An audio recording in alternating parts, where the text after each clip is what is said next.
కోనసీమ జిల్లా రామచంద్రపురంలో వైఎస్ఆర్ కాంగ్రెస్ పార్టీ కార్యాలయంలో నిర్వహించిన మీడియా సమావేశంలో వైసీపీ రాజ్యసభ సభ్యులు పిల్లి సుభాష్ చంద్రబోస్ రాష్ట్రంలోని మొక్కజొన్న రైతుల సమస్యలపై ఆందోళన వ్యక్తం చేశారు. ఈ రబీ సీజన్లో రాష్ట్ర వ్యాప్తంగా 12.41 లక్షల ఎకరాల్లో మొక్కజొన్న సాగు జరిగి 30 లక్షల టన్నులకు పైగా ఉత్పత్తి వచ్చినప్పటికీ రైతులకు గిట్టుబాటు ధర లభించడం లేదన్నారు.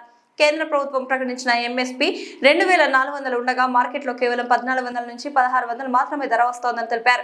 ఉత్పత్తి వ్యయం 2000 నుంచి 2200 వరకు ఉండడంతో రైతులు తీవ్ర నష్టాల్లో ఉన్నారని అనంతపురం, కర్నూలు, నంద్యాల, ప్రకాశం, గుంటూరు తదితర జిల్లాల్లో రైతులు మధ్యవర్తుల ఒత్తిడితో నష్టపోతున్నారని పేర్కొన్నారు. గతంలో వైఎస్ జగన్మోహన్ రెడ్డి ప్రభుత్వం మార్క్ఫెడ్ ద్వారా భారీ స్థాయిలో మొక్కజొన్న కొనుగోలు చేసిందని గుర్తు చేస్తూ తెలంగాణ ప్రభుత్వం రైతులను ఆదుకుంటుంటే ఆంధ్రప్రదేశ్ ప్రభుత్వం నిర్లక్ష్యంగా వ్యవహరిస్తోందని విమర్శించారు. మొక్కజొన్నను వెంటనే ఎంఎస్పీ 2400కు కొనుగోలు చేసి ప్రతి మండలంలో కొనుగోలు కేంద్రాలు ఏర్పాటు చేయాలని, అకాల వర్షాలతో నష్టపోయిన రైతులకు పరిహారం ప్రకటించాలని పిల్లి సుభాష్ చంద్రబోస్ డిమాండ్ చేశారు. ముఖ్యమంత్రి మరో అంశం ఏంటంటే, చాలా చోట్ల నాకు ఫోన్లు కూడా వచ్చినాయి. ఆంధ్రప్రదేశ్ రాష్ట్రంలో వ్యవసాయం తర్వాత హెచ్చుగా కల్టివేట్ చేసేది మొక్కజొన్న. దాదాపుగా 12.41 లక్షల ఎకరాలు, అంటే 12,41,000 ఎకరాలు రబీ సీజన్లో ఈ మొక్కజొన్న పండించడం, దాని దిగుబడి దాదాపుగా 30 లక్షల టన్నుల దిగుబడి వస్తుంది. ఈరోజు వారందరూ కూడా తీవ్రమైనటువంటి ఆర్థిక సంక్షోభం ఎదుర్కొంటూ ఉన్నారు. ఏ విధంగా సంక్షోభం ఎదుర్కొంటూ ఉన్నారంటే, ఇప్పటికే కేంద్ర ప్రభుత్వం మినిమం సపోర్టింగ్ ప్రైస్ ఫిక్స్ చేసింది. దాదాపుగా పెర్ క్వింటాలకు 2400 రూపాయలు ఫిక్స్ చేస్తూ మినిమం సపోర్టింగ్ ప్రైస్ ఫిక్స్ చేసింది. కానీ మార్కెట్ రేట్ ఎట్లా ఉందంటే, according to the latest market data in March 26, the average market price was recorded only 1589 per quintal. 2400 రూపాయలు ఎంఎస్పి ఫిక్స్ అయితే క్వింటాల్కు మార్కెట్ ప్రైస్ ఎంత ఉందంటే 1589 రూపాయలు మాత్రమే చెల్లిస్తూ ఉన్నారు. అంటే ఇక్కడ దురదృష్టం ఏంటంటే, ఎంఎస్పిని అనౌన్స్ చేయగానే మన పని అయిపోయింది అన్నట్టు కేంద్ర ప్రభుత్వం, రాష్ట్ర ప్రభుత్వాలు కూడా వాటి గురించి పట్టించుకోకపోవటం. అందుకని అడుగుతూ ఉన్నాను నేను, రాష్ట్ర ప్రభుత్వాలు కానీ కేంద్ర ప్రభుత్వం కానీ, మనం అనౌన్స్ చేసిన రేటుకి రైతులు కొంటున్నారా లేదా, రైతులు కొనకపోతే ఏ విధంగా కొంటూ ఉన్నారు, దీన్ని ఉపయోగం ఏంటంటున్నాను నేను. ఈ ఎంఎస్పి అనౌన్స్ చేయటం వల్ల ప్రయోజనం ఎవరికి, ఎంత తేడా ఉంది.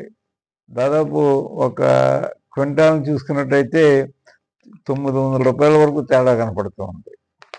ఎందుకు ఇంత వ్యత్యాసం కనపడేటప్పుడు ఇంటర్వ్యూని అవ్వాల్సినటువంటి అవసరం ఉందా లేదా, ఏ జిల్లాలో అధికంగా పండిస్తున్నారని ఒకసారి మనం చూసుకున్నట్టయితే,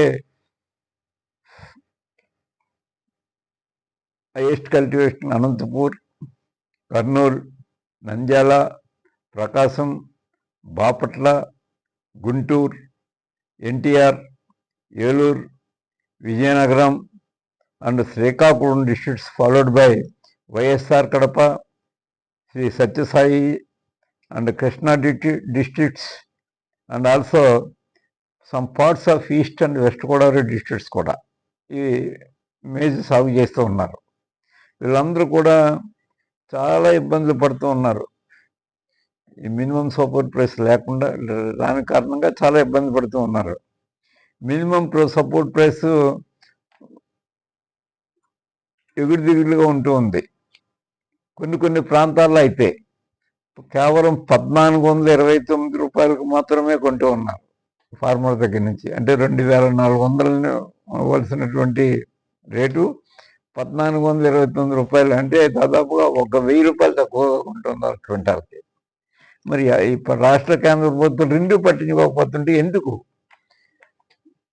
ఈ మినిమం సపోర్టింగ్ ప్రైస్ అనౌన్స్ చేయడం ఏంటి ఉపయోగం?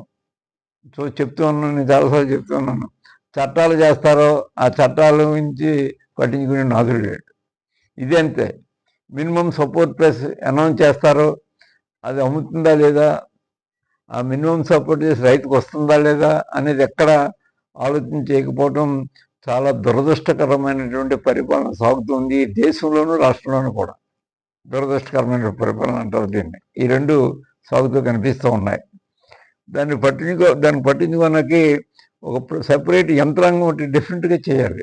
చేయడంతో పాటుగా ఇంకా చూస్తే చాలా చోట్ల ప్రచారం 1000 రూపాయలు తక్కువగా కొంటూ ఉన్నారు ఫార్మర్స్ నుంచి. మరి ఇంత దారుణంగా రైతులు నష్టపోతూ ఉన్నప్పుడు చూస్తూ ఊరుకోవటమేనా? కేంద్ర రాష్ట్ర ప్రభుత్వాలు రెండు కూడా తప్పే. ఇక్కడ రెండు ప్రభుత్వాలు, నేనేమి ఒక ప్రభుత్వాన్ని, రెండు ప్రభుత్వాలు తప్పే. ఏం చేతంటే మార్కెట్ ఇంటర్వెన్షన్ ఫండ్ ఖచ్చితంగా బడ్జెట్లో ప్రొవైడ్ చేయాలి. మార్కెట్ ఇంటర్వెన్షన్ ఫండ్ అంటే ఎప్పుడు తక్కువ కొంటుంటారు?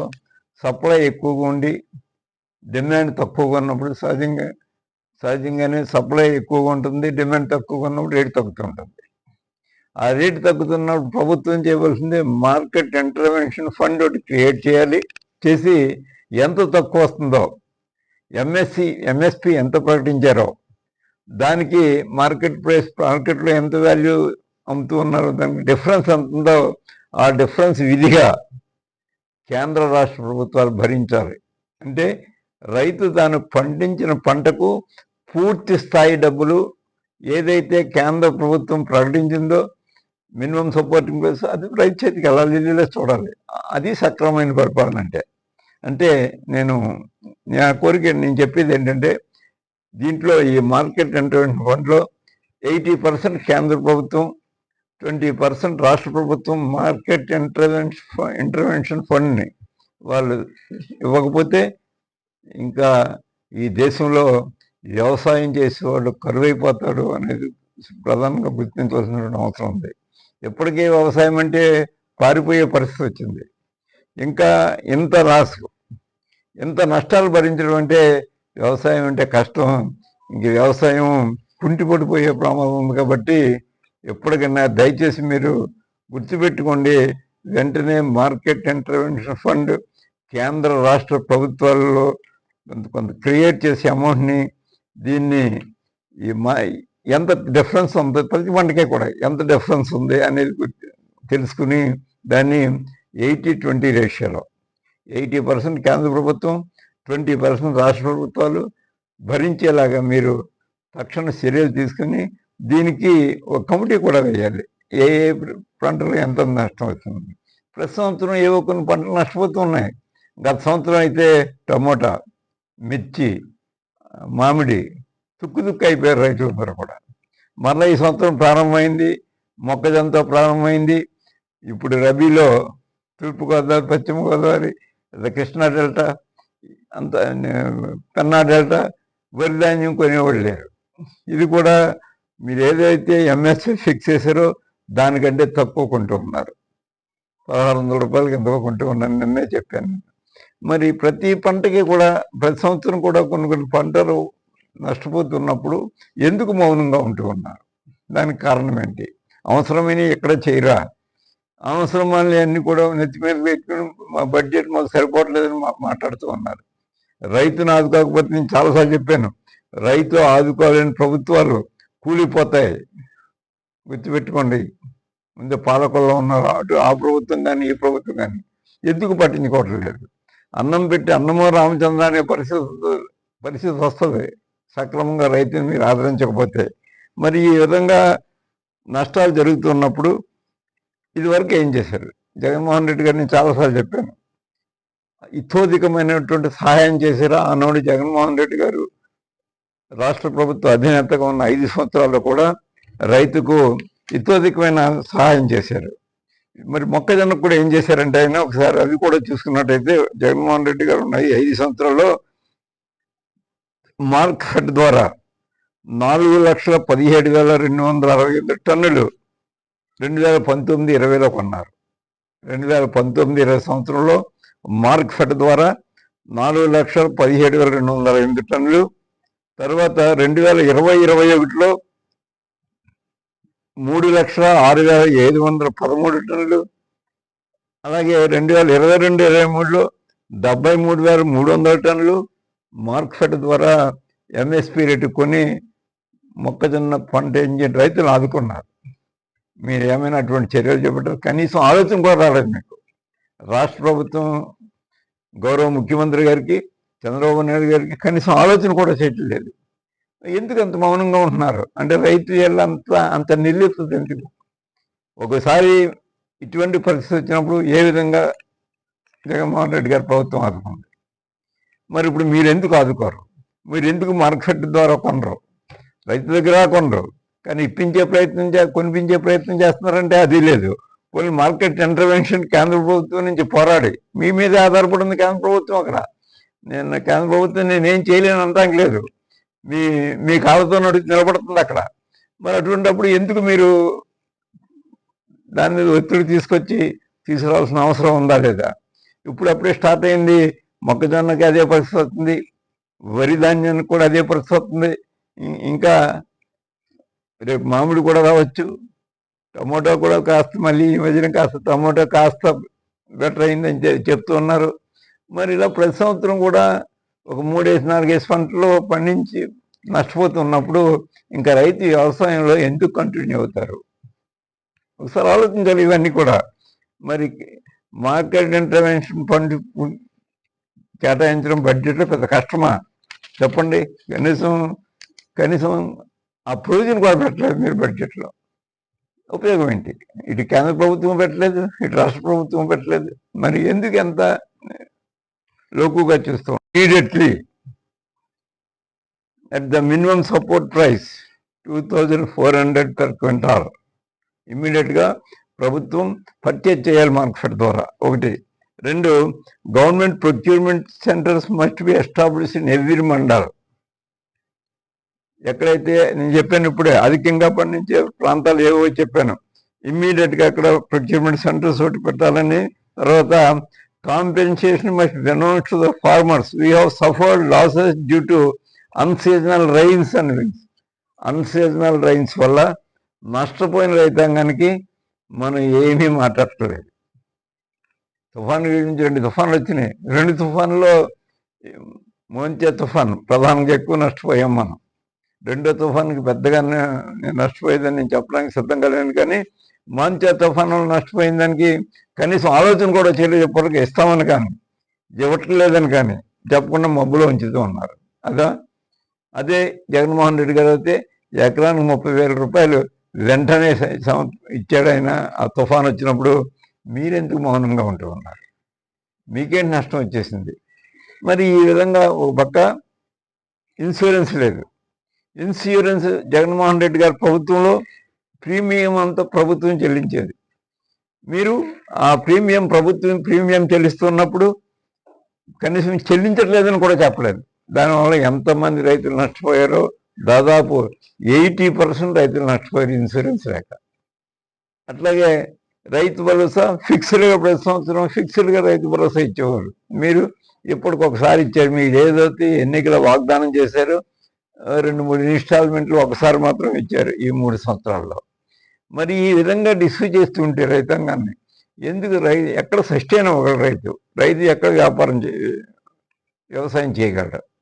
మరి ఈ విధంగా ప్రతి సంవత్సరం కూడా ఏదో విధంగా నష్టపోతూ ఉన్నప్పుడు ఆదుకోవాలనే ఆలోచన మీకు అన్నప్పుడు ఏం చేస్తున్నారు? మార్కెట్ ద్వారా కొనిపించాలన్న ఆలోచన కూడా లేకపోతే ఎట్లాగండి? సెంట్రల్ గవర్నమెంట్ దగ్గర నుంచి మార్కెట్ ఇంటర్వెన్షన్ ఫండ్ మీరు ఎందుకు ఒత్తిడి చేయరు? మీ కేంద్ర ప్రభుత్వం మీరు ఏది చెప్తే అది చేసే పరిస్థితిలో ఉన్నప్పుడు కనీసం ఆ మాత్రం ఎందుకు చేయలేకపోతూ ఉన్నారని. అంటే రైతు లోకుగా కనబడుతున్నాడా? రైతు తిరగబడితే ఏ ప్రభుత్వం కూడా మనజాలదు, అది మాత్రం రాసుకోవచ్చు ఎవరైనా సరే. ఏ ప్రభుత్వం ఎక్కడ అధికారంలో ఉన్నా అటు కేంద్రం కానీ రాష్ట్రం కానీ రాసుకోవచ్చు. రైతు అంటే మీరు సామాన్యంగా చూడకండి దయచేసి. 2 ప్రభుత్వాలను కొడుతున్నాను. Highest employment generating sector farming community అంటే.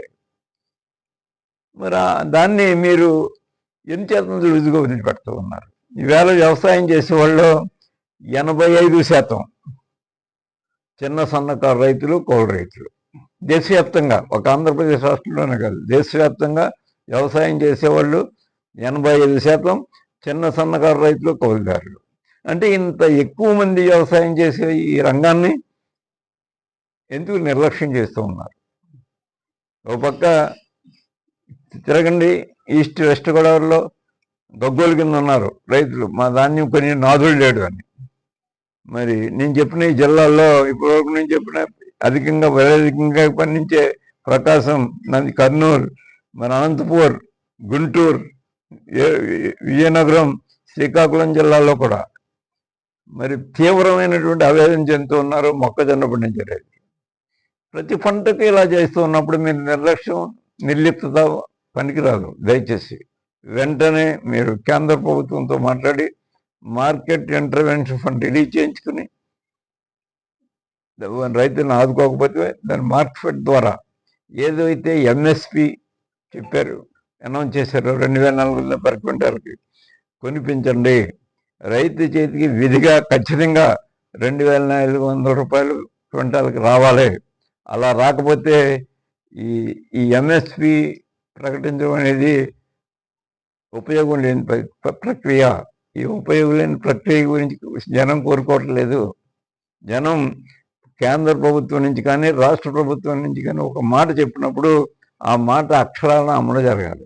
ఒక చట్టం చేస్తే ఆ చట్టం అక్షరాలను అమలు జరగాలి. అంతే తప్ప ఈ విధంగా తప్పించకపోవడం అనేది క్షమించే పరిస్థితి లేదు. దయచేసి ఎక్కడైనా ఆలోచించండి అని నేను ఇరు ప్రభుత్వాలకు కూడా విజ్ఞప్తి చేస్తాను.